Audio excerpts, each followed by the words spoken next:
আসসালামু আলাইকুম। আজকে ফিল্টারিং বোর্ড কমেন্ট করব ক্যাপাসিটর দিয়ে। তো চলুন ভিডিওটি শুরু করা যাক। প্রথমে দেখতে পাচ্ছি আমি একটা ফিল্টারিং বোর্ড দিছি বা ফিল্টারিং সার্কিট, এটা 30 টাকা নেবে। আর সি ইউনিট ডায়োড বা রেকটিফায়ার ডায়োড এটা 25 টাকা নেবে। এটা 25 এম্পিয়ার ডায়োড। আর ট্রান্সফরমারের ভোল্টেজ অনুযায়ী ক্যাপাসিটর ভোল্টেজ নিতে হবে। যেমন ট্রান্সফরমার দেখুন আমি 25 নিছি, মানে ট্রান্সফরমার ভোল্টেজ যত হবে ক্যাপাসিটর ভোল্টেজ প্রায় দ্বিগুণ হবে। দেখুন আমি 50 ভোল্ট 47 সিএফ এর ক্যাপাসিটর নিছি। আর এই যে 47 সিএফ মানে মেগাফাইট যত হবে ক্যাপাসিটর ধারণ ক্ষমতা তত বেশি হবে, আর সাউন্ড কোয়ালিটি তত ভালো হবে।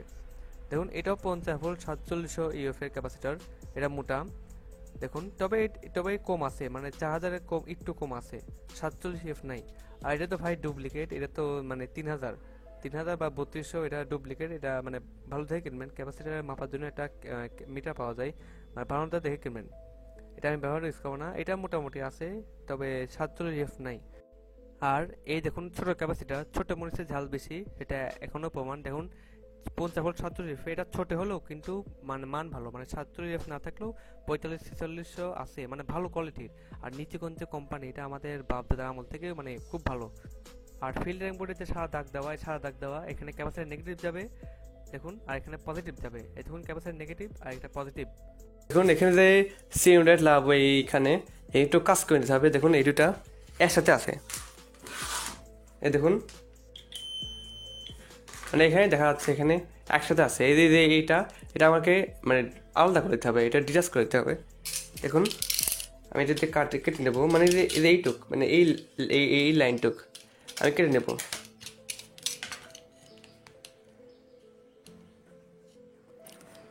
দেখতে পাচ্ছেন গাইজ, আমি এখানে আলাদা করে দিছি শুধু এইটুকু, এই লাইনটুকু আলাদা করে দিছি, মানে এটা আলাদা। দেখুন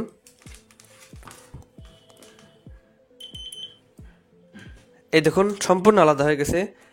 এইটা আগে এক ছিল, এখন সম্পূর্ণ আলাদা হয়ে গেছে, দেখতে পাচ্ছেন।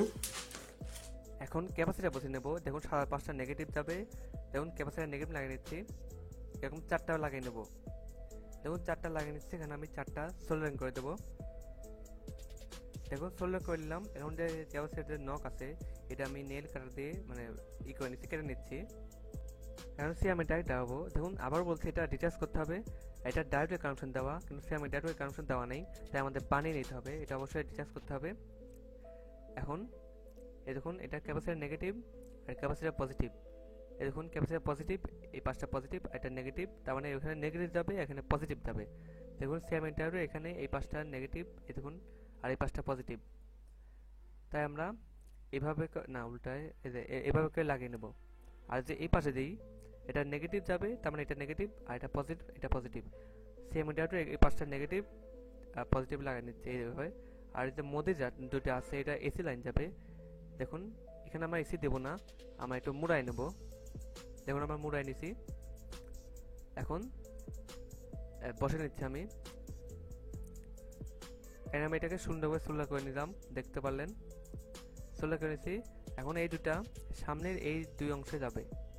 দেখুন এই দুই অংশ যেহেতু মানে ছোট হয়ে গেছে, তাই আমি ডায়োডের এটা দিয়ে জাম্পার করে দেবো।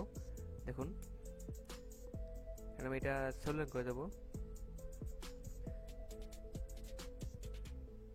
দেখুন এটা সোল্ডার করলাম, আরেকটা করবো, এরকম আরেকটা করবো। দেখুন এটাও সোল্ডার এই করে নিলাম, আর লাগিয়ে নিলাম। এখন আমি লাগিয়ে নেব। দেখুন জাম্পার লাগিয়েছিলাম, এই দুটোর সাথে আমি লাগিয়ে নেব। দেখুন আমি সোল্ডার করেছি, আর এই দুই পাশে এসি লাইন যাবে। দেখুন এই দুই পাশে এসি লাইন যাবে, মানে আমার যে 35 এই দুই পাশে যাবে, আর মধ্যে জিরো যাবে। আর এখন ডিসি ভোল্টেজ, ডিসি এখানে পজিটিভ, গ্রাউন্ড নেগেটিভ। দেখুন ক্যাপাসিটি নেগেটিভ হয়ে এখানে নেগেটিভ, আর ক্যাপাসিটি প্লাস মানে অ্যাসে করছিলাম, এটা আমাদের গ্রাউন্ড হবে। এখন আমি ট্রান্সফরমারের লাইন লাগিয়ে নেব। ট্রান্সফরমারে দেখুন দুই পাশে বাদ দিয়ে যে মধ্যে দেখ থাকে, মধ্যে মানে জিরো, এই দেখুন এটা আমি ফিল্ডের মোডে যে মাঝখানে আছে, এই মাঝখানে লাগিয়ে নেব। আর দুই পাশে দুইটা 35, এটা আমি দুই পাশে দুইটা লাগিয়ে নিছি। এখন এটা হচ্ছে এখন এটা নেগেটিভ হয়ে গেল, আর এটা ক্যাপাসিটর পজিটিভ, আর এখানে দেখুন সংযোগ নাই, আমি এখান দিয়ে এটা জাম্পার দিয়ে সংযোগ করে দেবো। এখানে আমি এটা সোল্ডার করে দেবো। দেখুন আমি লাগিয়ে নিছি, সংযোগ এখন সংযোগ দিয়েছি, এখন পুরোপুরি কমপ্লিট। দেখুন রেকটিফায়ারের দেখো এই দেখতে পাচ্ছেন নেগেটিভ হয়ে এখানে আসবে, আর এখানে এই ঘুরে এখানে গ্রাউন্ড হবে, দেখতে পাচ্ছেন। এখন আমি এসি লাইন যাবো, এসি লাগিয়ে দেবো, মানে ট্রান্সফরমারের লাইন লাগিয়ে দেবো।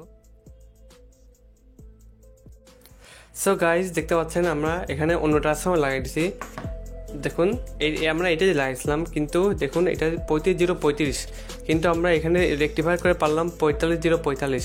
তার মানে আমাদের ভোল্টেজ নিয়েও প্রতারিত করছে। এটা 45 0 45ই, কিন্তু সিল মেরে রাখছে 35 0 35-এর। সো আমরা এটা ইউজ করতে পারবো না, কারণ এখানে আমরা 50 ভোল্টের ক্যাপাসিটার লাগাইছি, আর এটা হচ্ছে 45 0 45। এটা হবে না। এটা ইউজ করার জন্য 80 ভোল্ট বা 100 ভোল্ট মানে ক্যাপাসিটার লাগবে। মানে মোট কথা ট্রান্সফরমার ভোল্টেজ থেকে ক্যাপাসিটার ভোল্টেজ দ্বিগুণ হবে। তা আমরা এটা ট্রান্সফরমার চেঞ্জ করে এটা নিলাম, এটা হচ্ছে 24 0 24। আর আমরা এটা দিয়ে চেক করব। দেখুন সেম কানেকশন আমি খালি এই পাশে করেছি, তখন এই পাশেই কানেকশন করেছিলাম, আমি এই পাশে কানেকশন করলে আপনার সুবিধার জন্য এখন চেক করব। সো গাইজ আমরা এখানে কারেন্টে লাগিয়ে নিচ্ছি, এখন আমরা ভোল্টেজ চেক করব রেকটিফায়ারের। এই দেখুন আমি এইটা এই করব।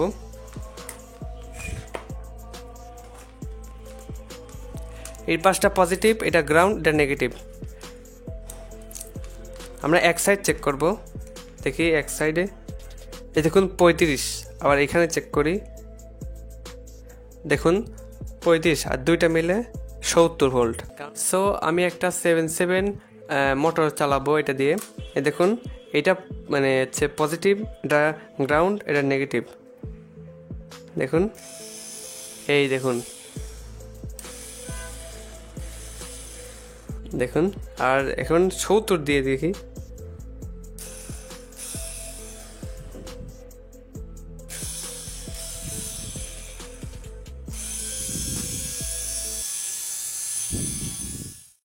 তো দেখতে পারলেন আমরা একটা ফিল্টারিং বোর্ড বানিয়ে দিলাম।